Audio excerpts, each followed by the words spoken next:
Good morning, welcome back to Tarot Tats and Tea. And yes, I'm coming from my armchair, my reading chair. You don't often see me talking to you from here. Today we're sitting here in my reading chair because we're looking at books. I'm going to go through some of the books that I have purchased or acquired since our last chat about books. And once again, I've got quite an eclectic selection.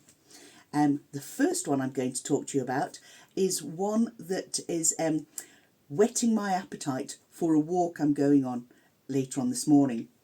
Going for a lovely woodland walk. There's a river that runs through the woodlands and then on to go garlic foraging. So I'm really looking forward to that. One of my favourite pastimes. So time for a sip of my coffee before I let it go cold. I can't stand it when my coffee goes cold.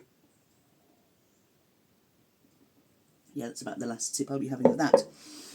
Anyway, the book that I'm going to talk to you about right now is a book by the author of The Natural Navigator, Tristan Gooley, How to Read Water, Clues and Patterns from Puddles to the Sea. An inspiring guide is seriously fascinating stuff. Now, this basically, I came about getting this because I watched a programme that he was on a Sunday morning when I was watching morning television with my mum. We love watching the gardening programmes together, the all things about nature. And so this book was spoken about. Tristan was taking us on one of his walks, looking at water, looking even in some of the stillest water, how water does flow. If you have a clear day and the light is right and you can see the bed of beneath the water and see the marks in the sand, that there might be a slight ripple, that during winds the water might have moved back and forward, creating a dip, creating a little sort of hill in the water. And if the water turns round and round, sort of spins in one spot, if there's a wind gust, it can make the sands peak. You see these different flows on riverbeds and seabeds, etc., etc. But you can also see them in still waters at times when the wind has blown, or if it's been shallow enough for it to affect the bed of the pond, etc. So let's have a look at what it says on the back. The back are just reviews from different people, such as the Sunday Times, Spectator and the Wall Street Journal and the Outdoor Swimming Society. This study of the behaviour of rivers, lakes and seas brims over with astonishing facts. His observational skills can be breathtaking. Gooley's infectious delight in knowledge translates into a gleeful hoarding of words. The joy of these words and phenomena is that they make you yearn to observe them in the real world, and it really does. Hence me purchasing this book, hence me going to go and look out to see what I can spot in the riverbank today. The quirks and habits and the secrets of good old H2O were crying out to have a book written about them. That said, it has to be written by the right person. Fortunately, the job went to Tristan Gooley. His tales recount wisdom gathered on the ground literally, often by trial and error, and his joy at discovering something almost makes you feel like you did the work yourself. Tristan Gooley's lovely and exhaustively researched book is If You Like Water as I Do, You Will Learn a Lot.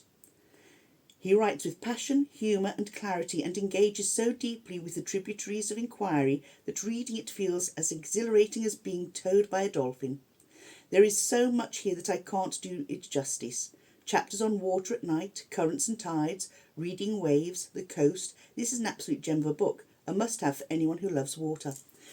And, you know, he uses skills, as he said to himself on this programme, I can't remember the name of it, but he uses skills that ancestors would have used many years ago to look at wind direction, to look at tides, to look at plants growing at the sides, you know, when are they accessible, sowing and harvesting, etc., to look at the activities of the birds that use the waters. It's really interesting and amazing stuff, and it's stuff that we don't see because it's not something that we would ordinarily take an interest in, but it's when you've got time on your hands, where particularly when you're retired and you can go and you can actually enjoy what's around you. Books like this really do feed your well for more knowledge, more understanding of what's going around you in the world of nature. My next book is the second in a series. Now, I haven't read the first, so I'm not going to read this one just yet. I didn't realise that there's a book that came before this until my daughter said, "Oh, don't read that one yet, Mum," she said, "because there's one that comes before it." So, and she said they're well worth reading. So the first one's called The Housemaid, and this is The Housemaid's Secret, and it's by Frida McFadden. This was a Sunday Times bestseller, and it says the perfect home has one rule: don't look behind closed doors. Let's have a look at the blurb on the back. It's hard to find an employer who doesn't ask too many questions about my past. So I thank my lucky stars that Douglas Garrick and his wife miraculously gave me a job, cleaning their stunning penthouse with views across the city and preparing fancy meals in their shiny kitchen. I can work here for a while, stay quiet, until I get what I want. It's almost perfect, but I still haven't met Mrs. Garrick or seen inside the guest bedroom. I'm sure I'll hear her crying. I notice spots of blood around the neck of her white nightgowns when I'm doing the laundry. And one day, I can't help but knock on the door. When it gently swings open, what I see inside changes everything. Douglas Garrick has done wrong. He's going to pay. It's simply a question of how far I'm willing to go. That is The Housemaid's Secret by Frida McFadden. And like I say, the first one before that is called The Housemaid. If I'm not mistaken, I think there's already a third book out in the series. So I'm going to pop this on my reading list, but I'm not going to read it until I have read the first one. The next book I chose whilst I was out with my mum on our regular jaunts to Waterstones in Llandudno. Every time I visit, that's the thing we do. Whether we need a book or not, the pair of us love sharing time together, browsing books, and then taking our book haul and going and enjoying a coffee and a slice of cake. That's what we do. It's our thing and we love it. And this caught my eye because of the title, The Wrexham Killings. I know. Why would a title by Killings catch my attention? Because it's Wrexham, and Wrexham is not far up the road from where I grew up in North Wales. So this is a book by Simon McLeave, and he's Amazon's #1 best-selling author. It's a D.I. Ruth Hunter crime thriller, and it's book 16 in this series. When a young woman is discovered in Wrexham covered in someone else's blood, it seems that a horrendous crime has been committed. The only questions are who and where, but there's a major problem. She can't remember a thing, not even her name. Once the grisly crime has been uncovered, the Llancaster CID team must track down the killer before they strike again. The Wrexham Killings is the 16th book in Simon McLeave's D.I. Ruth Hunter crime thriller Snowdonia series, which has now hit over 2 million sales. If you like chilling police procedures, true-to-life characters and psychological twists, then you'll love Simon McLeave's page-turning thrill ride, perfect for fans of J.D. Kirk, J.M. Dalgleish, Rachel McLean and L.J. Ross. So I'm looking forward to actually get my teeth stuck into this, and then I'll give it a full review. So that is The Wrexham Killings by Simon McLeave. Now, the next book is one that caught my eye when hubby and I were away in Wexford 2 weeks ago. We too love trawling through bookshops, and I am very envious of both Wrexham and Waterford because they have two of the most amazing bookshops, pretty much like Waterstones in Llandudno, with Waterford's even having a cafe upstairs where you can go and grab a cup of coffee or hot chocolate, whatever beverage you like. And they also have seating around in the book area where you can just sit. There's a waterfall or a water feature within the middle of the shop. It has a lovely sound. You can just sit, relax in little nooks and crannies around the place and browse the book before you buy. I just think that is so generously amazing. So this book really did catch my eye. It's The Morrigan by Kim Curran. The Morrigan. That is something. This is something that caught my eye, particularly because I've been doing a lot of reading about the Morrigan at the moment, and I happen to love the corvid birds, you know, sort of crows and magpies and ravens, etc. And they're all sort of associated with the Morrigan, and it like I say, it's just something that really grabbed me, and I thought, I'm going to have a look at that. So this is The Morrigan, a powerful retelling for modern readers. That's a review by Juno Dawson, and Beautifully Fierce by Rosie Hewlett. Let's see what it says in the blurb on the back. They called me the Morrigan. I was magnificent. I was multitudes. They twisted my story.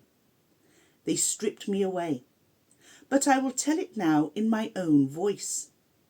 It begins, as all the best stories do, in the dark. From an ancient, storm-tossed sea, a tribe of gods reaches the rocky shores of Ireland. Among them, a strange, hungry, red-haired girl. A girl who can change shape from bird to beast to goddess. A girl who dreams of battle, of blood, of death, and of power. She does not know yet that a woman who seeks to rule will always be in danger, or that there are far more treacherous figures in this land than the gods who raised her. She does not know that one day love will burn so deep in her heart that its scars will never heal, that she will know pain so raw and pure it will almost tear her apart. She does not know that her journey will take 1,000 years, that her name will be remembered for 1,000 more. She is the Morrigan, and she is waiting. A girl with rage coiled in her chest, beautiful, powerful, ravenous rage, a rage that will live forever. Hair-raising, visionary, an extraordinary portrait of a goddess, a warrior, a woman. Kim Curran was born in Dublin and grew up in London. She holds a degree in philosophy and literature from Sussex University and is a freelance creative director and Royal Literary Fund Fellow. The Morrigan is her debut novel. I am really looking forward to getting stuck into this. There's something here. This was from the Annals of Leinster. It's Oscuelga first. Now I won't do it a disservice by reading it and trying to pronounce the word and making an absolute hames of it. So I'll read the English section. Over his head is shrieking a lean hag, quickly hopping over the points of their weapons and shields. She is the grey-haired Morrigan. Ah, brilliant. And just to give you the Anya Bergman, author of The Witches of Vardo, wrote this review. Transported back to ancient Ireland, the Morrigan took me on a breathtaking journey brimming with fury and longing. In her own words, the Morrigan weaves a tale rich with magic and visceral with female rage, as resonant now as in the ages of gods and goddesses and the warring tribes of Ireland. Captivated from start to finish, I dreamed of the Morrigan and her lust for vengeance long after I read the last page. Stunning. What a review that is. The Morrigan is a haunting corvid's cry of rage and feminine fury, fall under the spell of this bewitching retelling of an enduring Irish myth. And that was by L.R. Lamb, author of Dragonfall. Kim Curran's The Morrigan will do for Irish mythology what Madeline Miller did for Greek. I fell in love with her lyrical prose and the way she brought the complex layers of the Morrigan myth to life in all her fierce fury and glory, an absolute triumph, and that was by Amy McCulloch. Breathtaking in scope, blistering in truth, The Morrigan is a beautifully dark tale of rage, power and love, razor sharp, profound, and intensely moving. This is more than a retelling. Kim Curran's writing is lyrical, brutal, and sublime. A stunning story of sisterhood as relevant today as it ever has been. I adored it. And that was by Miranda Dickinson. So this is something that I think is going to be really good. And once I have read this too will get an in-depth review here on Tarot Tats and Tea. Now, the next few books, there's 4 more to go. The first one is to do with my other absolutely vast interest and deep interest and love is my garden. Okay, now I don't have a beautiful garden by any standards. What I enjoy doing is pottering around in my potting shed and growing fruit and veg. I don't have a floral garden. I have fruit trees, the front of the house really needs work because that's where the flowers and the sort of gentleness is. But I need to go out there and sort that too. But it's my back garden with my potting shed, my greenhouse, my raised beds, my trees, where I lose myself. And helping me along the way, very recently, is a man by the name of Simon Ackroyd. And he's not here personally, obviously. He has an Instagram account where he gives helpful hints on growing your own vegetables and fruits. Basically, growing your own groceries, and you're growing them from the groceries that you've purchased in the shop. And I thought, well, I'm going to have to try this because I've always thought that when you grow something that you've bought from a grocery store, that it won't be as good because they might have been treated with various chemicals, etc., etc. But when you take the seeds out of your groceries and you start growing them fresh and renewing them and instead of going out buying, you're making that one purchase work for you, and it can work on for years to come because each time you get a fruit from whatever or a vegetable from whatever you've grown, you can start the whole process again. And it's having your constant flow of your own vegetables without the constant need for going out purchasing seeds and seeds. Although I'm not saying don't purchase seeds. Seeds are great. I purchase seeds as well as starting to take tips from this man. This is Grow Your Own Groceries, 40 hacks for growing plants from your weekly shop.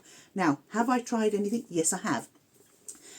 I have noticed yesterday some roots coming from my bell peppers that I have just literally sprinkled out on top of a tub of compost. They're starting to show signs of growth. But my tomatoes, I've got 10 sprouting from one tomato so far that I cut into 4 or 5 layers, popped onto top of compost in a Quality Street tin because I'd run out of trays, and I've now got 10 sprouting, so those will soon be taken out gently, popped into individual pots, individual plants. I think I'm going to have more than I actually need, so I will be gifting them to friends and neighbours around the area. Let's have a look, see what it says on the back. Ever wondered if you could grow plants from the food you buy? Grow Your Own Groceries show you how. Discover 40 simple fun hacks to try. No gardening experience needed, just a windowsill and a recycled container. There you go, Quality Street.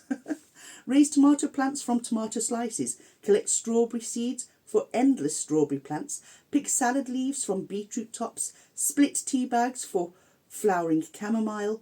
Grow fresh cobs from popcorn kernels. Don't throw away your melon seeds and spring onion trimmings. Save them and grow new plants instead.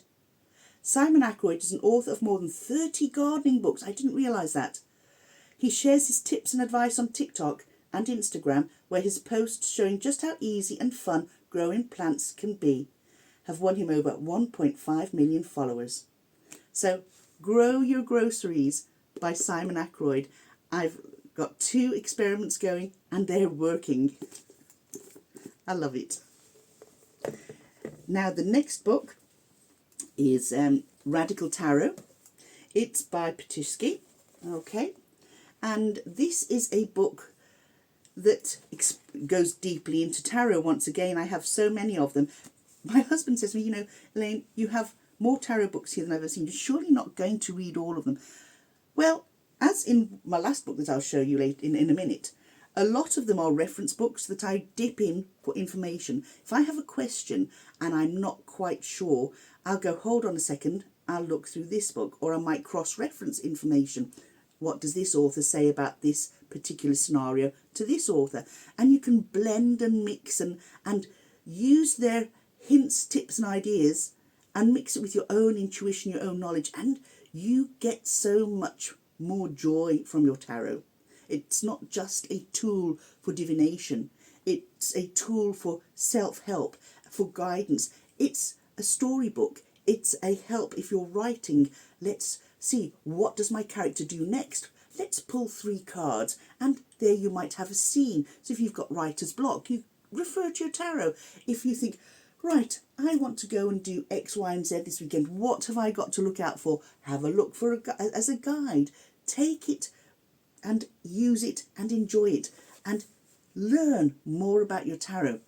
I have a tarot library now. I literally do have a tarot library, and it's quite enriching. I tell you, my children will be lucky to be dividing this up between them when I'm gone. Anyway, this book truly explains the unexplainable, okay? This is breaking all the rules. Radical Tarot, breaking all the rules. Radical Tarot reaches into new dimensions of understanding with the tarot cards never before seen or understood until now. The mysterious inner workings and application of successful prediction with tarot cards can now be explained, replacing vague theories with hard facts. And this is what I like about Ptishke.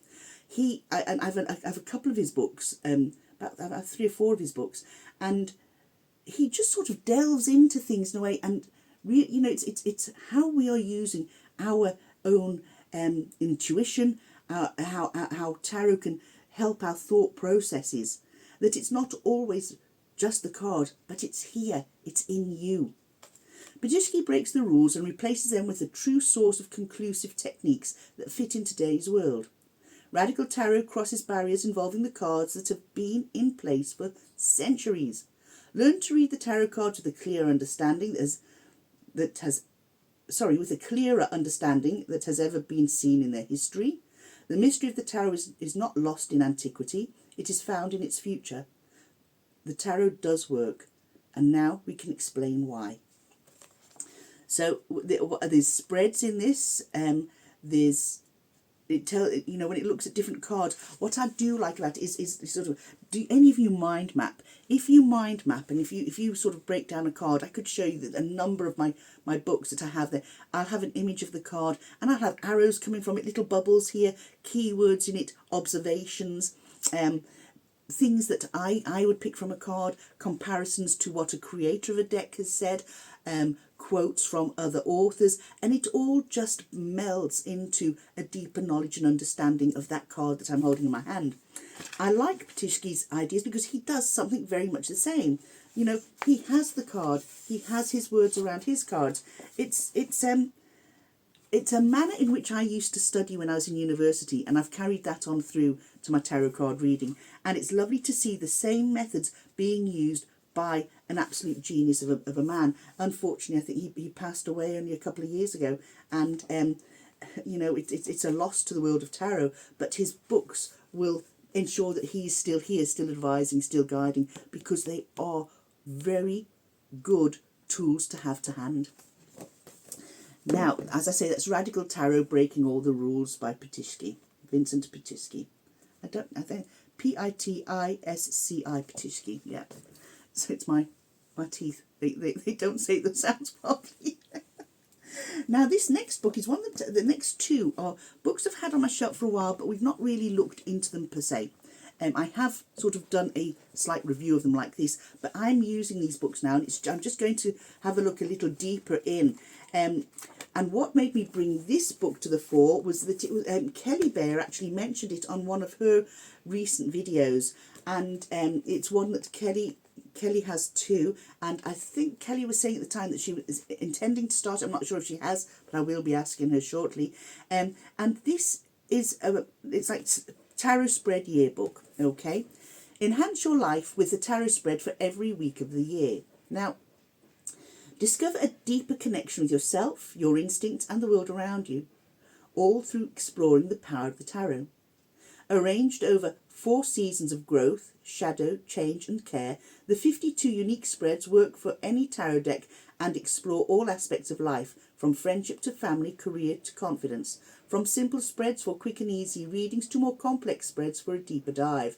The power of tarot as a tool for self-knowledge is laid out in an easy-to-follow step. Perfect for the beginner just getting to know the deck, and the more experienced readers looking to find new ways to engage with their cards. The Tarot Spreads Yearbook shows you how to make tarot a must-have tool on your journey through life. So let's just pick up one. Here we go. We've got one here, Friendship.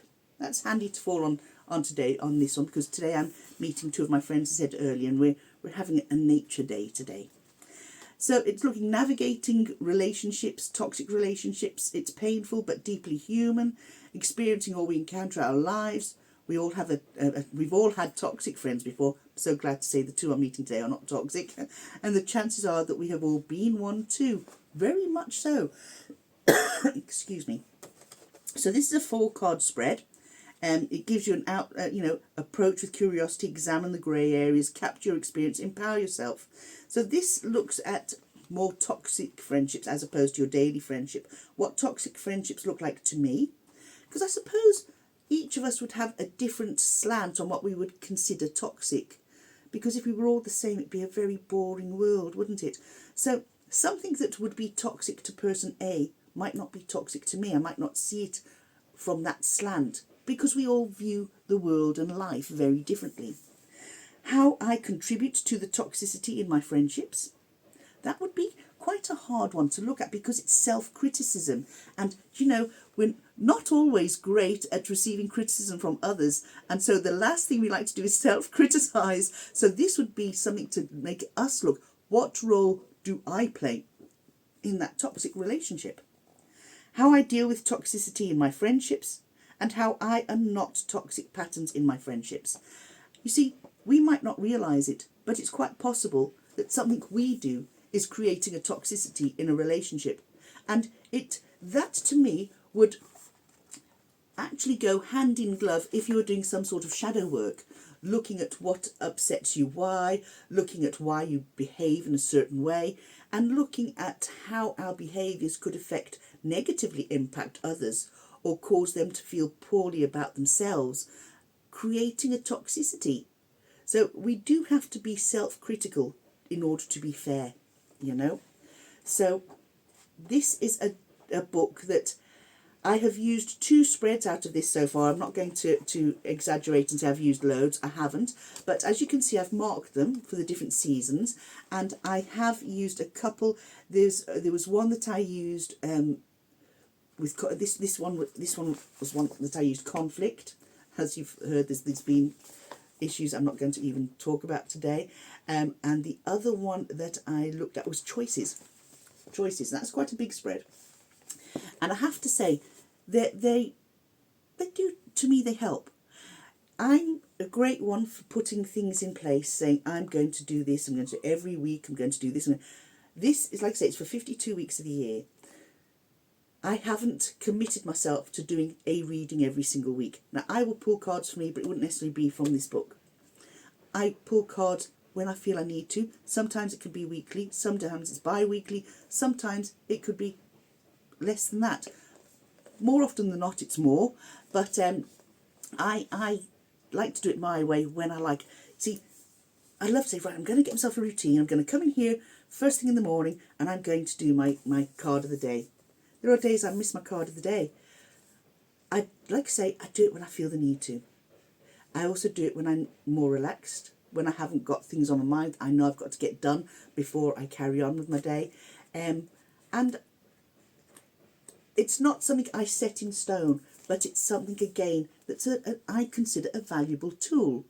It does make you delve deeply, and that's a problem that maybe I have, maybe some of you out there do have. We don't want to delve too deeply because maybe we don't want to have anything revealed that to ourselves, about ourselves, that might make us feel angry or disappointed, or even that's a load of codswallop, and not face that we could be, needing to address issues in our own personalities. But it's not just those, that's just one aspect of it, but that the readings are focused more on yourself in this, and it is about getting to know yourself, and that's not always an easy thing to do. We might think we're one thing, but the cards could reveal that, quite frankly, we're absolutely something else. The last book I'm going to show you, this is a big one. This is a tome. This one I have shown you in the past, but it's one that I've been using recently. It's the Llewellyn's Complete Book of Correspondences, oh my goodness, get your teeth in, Elaine. A comprehensive and cross-referenced resource for pagans and Wiccans by Sandra Kynes. Here we go. It's a tome, it's a biggie, it's a chunky Bible. The power of correspondences awaits you. Llewellyn's Complete Book of Correspondences is a clear, straightforward companion for pagan and Wiccan ritual and spell work. Entries are cross-referenced, indexed and organised by categories and subcategories, making it easy for you to find what you need. This comprehensive reference provides a fascinating look at why correspondences are more than just a list of objects to focus intent on. They are fundamental to how we think. When we use correspondences, we weave together our ideas, beliefs, and energy, creating deeper meaning in our rituals and spell work as we unite our individuality with a larger purpose. The use of correspondences embodies both physical and symbolic energy and provides the means for uniting the seen and unseen worlds. Packed with content, yet easy to use, Llewellyn's complete book of correspondences covers traditional correspondences and also provides instructions for forging new ones that hold special meaning for you. It looks at plants, minerals, animals, deities, zodiac, moon phases, days and times, Ogham, runes, tarot, elements, numbers, chakras, colours, and more. Sandra Kynes is an explorer of Celtic history, myth and magic, and is a member of the Order of Bards, Ovates and Druids. In addition to leading healing circles and women's rituals, she is a yoga instructor and Reiki practitioner. She lives in Portland, Maine. Visit her online at www.kynes.net. Now, like I say, this is a biggie, okay? And what drew me into it, I was doing some work of my own, and I as I've mentioned often, I like to put protective boundaries around our property, and I like to send distance protection and healing to my family over in Wales. And I was just looking at what other correspondences I could include in my practices. And the one thing, let me just see if I can find it here. I didn't actually mark my page, which I normally do, but just bear with me. Oh, by the way, Sandra Kynes has written many other books as well. Gemstone Feng Shui, A Year of Ritual, Whispers from the Woods, Your Altar, Sea Magic, Change at Hand, Star Magic, Bird Magic, Crystal Magic, The Herb Gardener's Essential Guide. Ooh, I might look at that one. Mixing Essential Oils for Magic, Plant Magic, and 365 Days of Crystal Magic. Do I have that? Right. It goes into why we use magical correspondences, how this book is organised, and interpreting entries. Issues, intentions, and powers is in chapter 1. So let's just skip over here. I think it was now. Just bear with me because it was pretty much here in the front.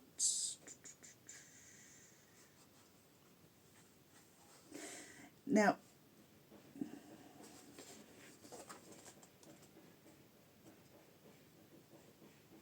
I can't find the one that I was looking for. I can't remember which section it came under. But anyway, it goes in alphabetical order here, okay? So you start with the likes of Activate and Awaken, okay? So, well, actually, no, it starts actually with Issues, Intentions and Powers. So we'll look at the very first one, Abundance, to attract, to perpetuate. So, what zodiac sign comes under the umbrella of attracting stuff, of perpetuating stuff, of abundance? So all that, we'll have a look in here. So the zodiac is Virgo, solar system Jupiter. So when you are either reading about, wanting to put together different things to create abundance, you look at all these type of things. The moon phase, full and waxing, and it's in the months of August and June. It gives you the rune and the ogham, the element of earth, the direction, which is north, colours, gold, green and orange. Chakra is the sacral chakra. Number 8 is to include numerology, and grain and myrrh are miscellaneous plants that you can include in whatever it is you are creating, whether you are creating a potion, whether you are creating some form of spell or ritual. These are all things you can take into consideration. Trees that are correspondence to abundance would be the elder, chestnut, elder, maple, the mesquite, oak, olive, palm, pine and sycamore. The herbs are bluebell, grape and honeysuckle. Then it gives you a list of gemstones, then things from the sea, the goddesses, the gods, animals, marine life, birds and insects. So it gives you all those, and then you can then take the information from there and say, okay, right, it's given us some birds here. Let's take it. It's got a list of birds. We're going to look at the heron. Why is the heron there? So you can look in the sort of the symbol the symbolism of the heron. How can that be associated to abundance? How can you use it in your rituals? So all this is how the book is set out all the way through. Okay, so all your correspondences are here. Now, next time I use it, I must remember to place a little marker or a note, which I don't know why I didn't do, because I do in most of my things. Purification, to cleanse, to make anew. Again, it's got everything there: the zodiac, the solar system, the moon phases, the seasons, the days, etc., etc. And it's, you know, when I'm doing you know, sort of my purification. Let's have a look what it's got here. Let me see. Elements: air, fire, and water. Absolutely, when we're cleansing. Trees, yes. Herbs and gardens: angelica, basil, broom, chamomile, dill, fennel, fern, feverfew, garlic, geranium, heather, hyacinth, iris, jasmine, lavender, lilac, lovage, marjoram, mugwort, passion flower, pennyroyal, peppermint, rose, rosemary, sage, St. John's wort, Solomon's seal, spearmint, sweet woodruff, thyme, valerian, vervain, violet, and yarrow. So when you think about it, what do we use when we're cleansing? I know I use sage, I use thyme, I use lavender. I have made bundles of those and used and burnt them individually. I use rosemary for protection as well as purification. And it's lovely to see that what's in here, that, well, I've been doing it right. I guess, you know, you could argue, well, there is no right or wrong way. It's what feels good to you. Yes, but it also helps when you've got something of, you know, in a tome that can equally guide you and help you, you know, in your practice. And especially when, you know, if you're new to all this sort of thing, there's another section here, by the way, that goes on to look at astrological time and reckoning.